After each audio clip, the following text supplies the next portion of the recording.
What a stunning move this is. And who's getting checkmated now? So that's one of the stunning moves played in this game by Magnus Carlsen. That's the one that gets the headlines, the reaction, the double exclam. But there's a second stunning move, a quieter one that I appreciated even more, to be honest. This one's for the chess connoisseurs. So let's have a look at this game. It was Magnus Carlsen with black playing against Sam Sevian, and this is the Canada Chess Bras, Magnus playing for the Chess Bras, against the Garden State Passers. It's the final round of the match, and I'll reveal the match score at the end of the video. So in this game, Sevian kicks off with pawn to e4, and Carlsen plays the French. We've seen him use this already against the Wonder Liang. Awesome game they played. I'll link that one at the end. So d4 on the board, black strikes with d5, and after knight to c3, it invites bishop b4, which is the razor sharp tactical winnower variation, but here we see instead knight f6, the classical way to play.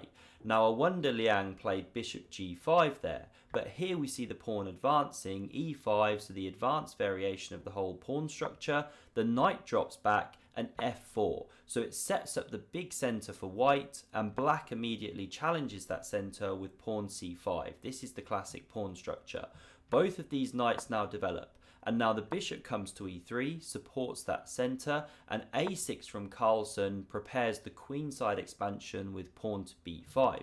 Queen d2, pawn b5, and after bishop d3, this is an interesting moment because it looks like black can just steamroll white here by going pawn to c4, but you don't really see this played. You know, there's barely any games in the database. Why? Because after the bishop drops back, well, you've taken all the pressure off the center, and white now has a free hand on the king side rather, to go things like g4, f5, castle, you know, bring the rooks behind, and white's just having fun attacking while black doesn't have counterplay. So that's why instead queen b6 was played, maintains the central tension, and now queen f2 just transfers across, supports this pawn, and comes behind the f pawn. Now bishop b7, castles was played, and pawn g6 from Carlsen, and this is more geared up at this f5 break which white wants to play at some point. It's not so much about fianchettoing because this bishop needs to stay on this pawn. Now king h1, standard move, coming off this dangerous diagonal. Rook c8 from Carlsen, pawn a3, so maybe stops things like knight b4 coming after this bishop. And now here we see Carlsen take on d4. He's got to initiate some kind of play. But after knight captures, bishop captures, this one coming, we're seeing a mass liquidation after knight e2. Takes, knight takes. This is an important moment to pause because white is for choice here with this dominant knight on d4, and look at this bishop on b7. This is the classic problem in the French pawn structure. When you've got all these pawns committed to light squares, you always have problems with this bishop, so white's for choice. Knight c5 from Carlsen, rook ad1 played, and he'd be only too happy if black wants to take here, because again you've got the dominant minor piece and a free hand to start attacking here on the king side. So coming back here, we instead see castles, and now queen h4 was met by knight to e4. And just before I show you that, the ideas for white here, well, you've got rook f3 to h3, and you've also got knight f3 to g5, so it's scary for black. Now the knight hops in as mentioned. Now this one was not captured at the moment, because if you take, well, you immediately start to liberate this bishop, which was a bad piece. You know, black might even sack a pawn soon just to open up the bishop. So instead, we see pawn c3, bolstering that knight, which was attacked by the queen. And now this for me is the first star move by Carlsen, the one I really appreciate. But just before I show you this one, quick shout out to AIMCHESS who are sponsoring this video. The next 21 seconds is for you if you're trying to improve your chess. Is this you toiling away, trying to improve your chess? If so, you need AIMCHESS in your life. They'll take your recent game data from Lichess, chess.com, bring in personalized lessons, and skyrocket your rating. Use the link down below, try it for free, and code EPIC at checkout will get you discount if you do want a premium plan. So back to the game here. Carlsen here in this position plays pawn to a5. Now it's not the best move because he's sacking a pawn here and white has attacking ideas here. But why do I love this move? Well, he was in a bit of a bind. He was tied down. White was going to slowly start attacking, all this kind of stuff, all the fun. So what does Carlsen do? He mixes up the position, creates dynamic opportunities. This is what he does so well. This is why he's world champion. Now, Sevian takes this pawn on b5. He actually had a very strong continuation of captures on e4. Now, I mentioned a moment ago, not a good move.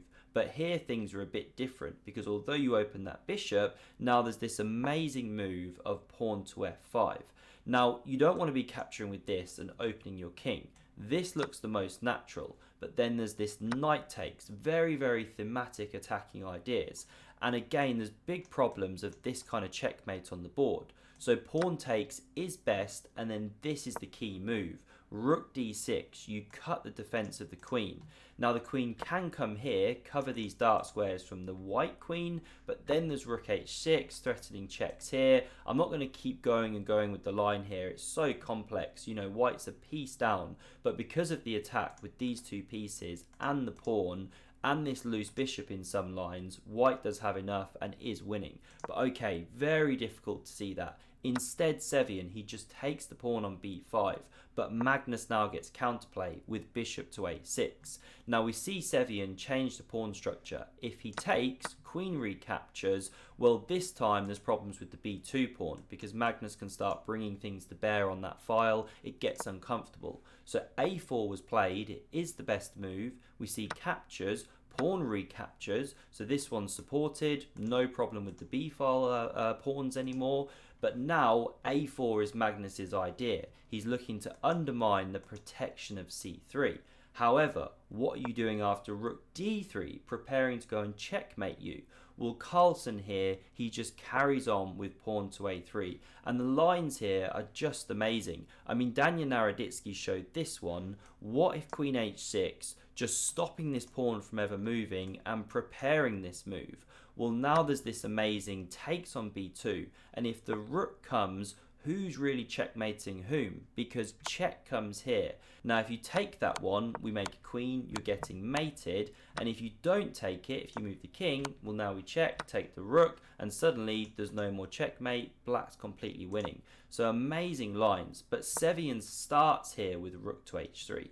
Magnus defends with pawn h5. And now we're at a critical moment. Here Sevian surely had to try the move of pawn to g4. Now, to be fair to him, it isn't best, but it is very complicated. The problem here is that Magnus takes on b2. White takes here. It looks like black's just getting absolutely steamrolled, but there's some amazing defensive resources. One of them is queen to d8, challenging the queen. The other is this amazing g5 move. Who knows if Magnus would have found this? And the idea is that yes, the pawn can capture and these look amazing, but you've shut down the lines for the heavy pieces, and black has a number of good moves, including this one, coming down, using this very dangerous pawn. Just crazy stuff. But we didn't have g4. After pawn h5, instead we see captures on a3. But now Magnus crashes through. The rook is forced to take, and suddenly white is backpedaling. The knight is attacked, but great move by Sevian here. Pawn f5, he keeps attacking and opens up the queen to defend laterally, but Magnus does not go in for pawn takes. If he does, then the knight crashes through, same attacking ideas, and this time if captures, well, there's check, and you can even then pick up this loose knight on c3, even though the queen could block or king sidesteps. Very, very crazy stuff, but knight e4 from Magnus, great move, bringing the defense around his king, taking care of that loose piece. And now with this knight attacked by the queen, it jumps into c6, but now queen takes on b5, hits the rook on f1, the knight gives a check, king h7 and queen f4 is needed to defend this rook, and white is suddenly backpedaling. It's Magnus that's attacking, so he takes on f5, Sevian takes with the knight. What else to do? You have to try and get to that king, but Magnus has seen he can capture it now. Queen takes with check, but look how beautiful this is. The knight covers g5, the pawn covers g4. There's no more checks for the white queen. So this pawn carries on, trying to rip open lines. Magnus keeps them shut. And now after rook c1, preparing to invade in check, this is where you get the stunning move from Carlsen. Can you see what he played in this position? So the best move for black is rook to c8. Rook c1, and because there's a back rank weakness, rook c8. What a stunning move this is. And who's getting checkmated now? He makes it look so easy, Tanya. We see these moves. Oh, of course, rook c8, right? But it's crazy how quickly he finds them. Look at this awesome idea. You're giving an entire rook, but it's completely immune. You've got the simple back rank checkmate tactics. That would be mate. So of course, you cannot take the rook. It's attacked. What to do? It moves back to g1 here, but this is meek because now comes the queen. Not that Sevian had better, by the way. And there's so many tactics. You're threatening to check, then pick up this queen with the discovery. So it jumps back here. Now you don't want to take. The pawn recaptures, then with a check. So queen d4 centralizes, threatens knight f2 check. The rook covers, and now simple stuff from Carlsen, queen to e5, preparing to recoup this pawn. Queen e3 from Sevian, what to do? He's thrashing, he's a piece down. Queen takes on e6, pawn a4, the rook comes across, attacks this pawn. Queen d4 centralizes, holds the pawn. Queen e5 offers a trade, it drops back. Rook b8 attacks the queen, supported by this one from afar. I mean, you've got to love a centralized queen. It's just such a powerful piece. Queen e1 drops, rook b2 hits the 7th, queen e3 and knight f2 check. Final move of the game, here Sevian resigned. I mean, however he takes, he's losing material. Okay, let me show some lines. If you take like this, well, you can even win the queen, or you can go rook b1 check. If you take with the queen, well, you're losing this one. And if you go king g1 check, okay, yeah, then you just lose the queen as well. All completely over. So Magnus wins, and the Canada Chess Bras take the match 8.5, 7.5. They've now won 2, lost 1, and basically all thanks to Magnus, who just keeps winning games. If you enjoyed this one, then do please hit that like button, really helps me out. Hit subscribe to never miss a future video, and to see the amazing game between Carlsen and a Wonder Liang, check out the video on screen. Thanks for watching and see you soon.